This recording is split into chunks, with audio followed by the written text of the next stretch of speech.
توڑ کر نہیں بنائی گئی ہے، اسی سے حق کی ملکیت مسلمانوں کا ثابت ہوتا ہے۔ پھر اس سے آگے بڑھ کر وہ کہتے ہیں کہ جنہوں نے مورتی رکھی وہ بھی اپرادھی ہیں، جنہوں نے مسجد کو شہید کیا وہ بھی اپرادھی ہیں۔ اس کو اور قوت مل گئی کہ مسجد کی جگہ ہے، وقف ہے، حق ملکیت مسلمانوں کے لیے ہے، لیکن اس کے بعد جو فیصلہ کیا تو وہ فیصلہ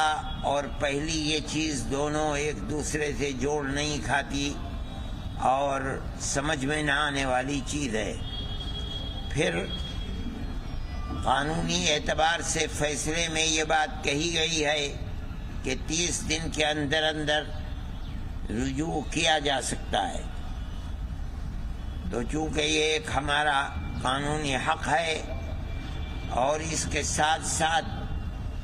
یہ کوئی ہماری انا کا مسئلہ نہیں ہے بلکہ یہ ایک مذہبی اور مسجد کا مسئلہ ہے، اس لیے جمعیت علماء کی ورکنگ کمیٹی نے یہ طے کیا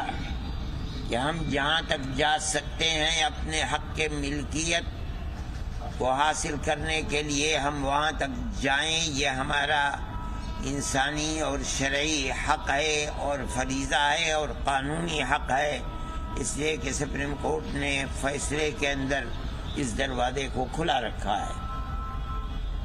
ہم نے آج اپنا ریویو پٹیشن داخل کر دیا، یہی آج کی اس پریس کانفرنس کا موضوع تھا، اور ہم یہ سمجھتے ہیں کہ جو بھی اس کا نتیجہ ہوگا وہ اپنے اندر خیر رکھنے والا ہوگا۔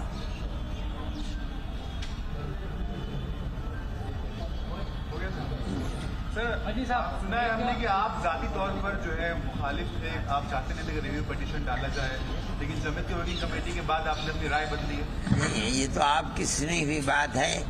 ورکنگ کمیٹی کی جو رائے ہے وہ متفقہ رائے ہے، یہ قطع نظر اس کے کہ کسی نے کیا رائے دی تھی،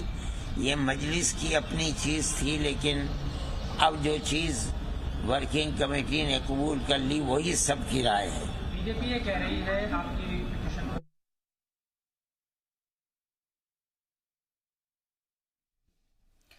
تو ابھی آپ سن رہے تھے ارشد مدنی کو، جمعیت علماء ہند کے صدر، اور ریویو پٹیشن آج داخل کی گئی ہے ایودھیا تنازع کو لے کر۔ اب جو چیز ورکنگ کمیٹی نے قبول کر لی وہی سب کی رائے ہے۔ بی جے پی یہ کہہ رہی ہے آپ کی ریویو پٹیشن پر، اور ایک مرکزی وزیر کا بیان آیا ہے کہ آپ ماحول خراب کرنا چاہتے ہیں۔ نہیں، اگر ماحول ریویو پٹیشن پر خراب ہو سکتا ہے تو جو 70 سال تک مقدمہ چلا ہے اس سے تو بہت زیادہ خراب ہو جانا چاہیے، اور آپس میں میل ملاپ اور پیار و محبت ہی کے خاطر ہم نے کبھی بھی مسئلے کو سڑکوں پر اتر کر حل نہیں کرنا چاہا ہے۔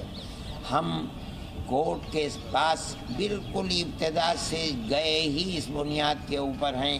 کہ یہ ایک قانونی چیز ہے۔